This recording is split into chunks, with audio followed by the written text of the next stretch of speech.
மாப்பிள்ளையில நான் தான் உங்கள் நெல்லைவேலு பேசுகிறேன். இன்றைக்கி நம்ம யாரை பற்றி வீடியோவில் பேச போகிறோன்னா, நம்ம அல்டிமேட் சார் அண்ணன் அஜித் குமார் அவர்களை பற்றி தான் வீடியோவில் பேச போகிறோம். என்னென்னா, அவருக்கு ஒரு பெரிய சம்பவம் நடந்திருக்கு. என்னென்னு பார்த்தீங்கன்னா, நம்ம துபாயில் வந்து கார் ரேஸ் நடக்க போது, அதுக்கு வந்து அந்த மைதானத்தில் அண்ணன் கார் ரேஸ் பந்தயத்தில் அண்ணன் வந்து ட்ரைனிங் எடுத்திருக்காரு. எடுத்துகிட்டு இருக்கும்போது வண்டி என்னாச்சுன்னா, கண்ட்ரோல் இல்லாமல் வண்டி செவுத்தில் இடித்து வண்டி கிறுகிறுன்னு சுற்றி நூல் இலையில உயிர் தப்பிச்சிருக்காரு நம்ம அல்டிமேட் சார் அஜித் குமார் அண்ணன்.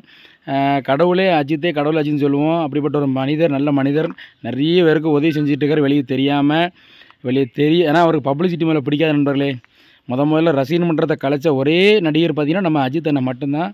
அவரோட நான் தீவிர ரசிகன் அப்படிங்கிறத பெருமைப்படுறேன். இந்த நேரத்தில் நம்ம வந்து அவரை கடவுளே அஜித்தே கடவுள்னு சொன்னோம். அது வந்து 100க்கு 100 வந்து அவர் மட்டும் தான் பொருந்தும். வேறு எந்த நடிகருக்கும் பொருந்துமா எனக்கு தெரியல. அதனால் அஜித் அண்ணன் வந்து கார் ரேஸில் ஜெயிக்கணும், நல்லபடியாக மீண்டு வந்தார். எனக்கு அதுதான் பெருமூச்சு விடுறேன். ரொம்ப நிம்மதியாக இருக்குது. ஒரு அடி இல்லாமல் தப்பிச்சு வந்துட்டார். எப்போவுமே கார் ஓட்டும்போது சீட் பெல்ட் போடுங்க சொல்லுவார். பைக் ஓட்டும்போது ஹெல்மெட் போட்டு ஓட்டுங்கன்னு சொல்லுவாங்க. அதுக்கு காரணம் என்ன நேற்று எல்லாருக்கும் தெரிஞ்சிருக்கும். அதனால் அண்ணன் வந்து riding jacket, helmet, seat belt போட போய் நேற்று வந்து விபத்தில் ஒரு அடி கூட இல்லாமல், ஒரு முடி அளவு கூட அடி இல்லாமல் நல்லபடியாக சேஃபாக வந்து அண்ணன் வந்து வந்துட்டார். எனக்கு ரொம்ப சந்தோஷமாக இருக்குது நண்பர்களே. அதனால் அவருக்காக பிரார்த்தனை பண்ண எல்லா நண்பர்களுக்கும் ரொம்ப நன்றியை தெரிவிச்சுக்கிறேன் அந்த நேரத்தில். அதனால் அஜித் அண்ணன் நீங்கள் மறுபடியும் வேறு லெவலில் மறுபடியும் எந்திரிச்சு வந்து வேறு லெவலில் ரேசியில் ஜெயிச்சு திருப்பி சாதனை படைக்கணும்.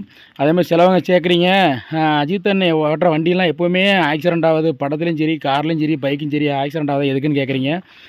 விபத்துங்கிறது எல்லாருக்கும் வந்து வரக்கூடிய ஒரு விஷயம் தான் நண்பர்களே.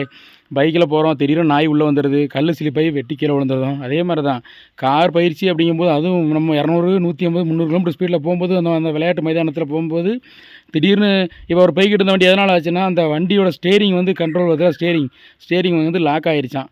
அதனால தான் அஜித் அண்ணன் வண்டி கண்ட்ரோல் இல்லாமல் வந்து அந்த செவுத்தில் மோதிட்டார். இல்லைன்னா அண்ணன் மோதிருக்க மாட்டார். சரி ரைட் நண்பர்களே, என்ன இருந்தாலும் கடவுளுக்கு ரொம்ப நன்றி. நல்ல மனுஷங்களை வந்து என்றைக்கும் ஆணவம் சோதிக்க மாட்டார், கைவிட மாட்டார். அஜித் அண்ணன் உங்களுக்கு எந்த குறையும் வராது. நீங்கள் 150 வயசு வரைக்கும் எங்கள் தலை வந்து என்றைக்கும் வந்து நல்லா இருப்பாருன்னு சொல்லி நன்றியோடு தெரிவிச்சுக்கிற நண்பர்களே. இந்த வீடியோ பிடிச்சா லைக் பண்ணுங்கள், கமெண்ட் பண்ணுங்கள், ஷேர் பண்ணுங்கள். மறக்காமல் நம்ம நெல்லைவேலு சோஷியல் மீடியா யூடியூப் சேனலை சப்ஸ்கிரைப் பண்ணி பெல்லை அமைக்கிறங்க. நன்றி, வணக்கம் நண்பர்களே.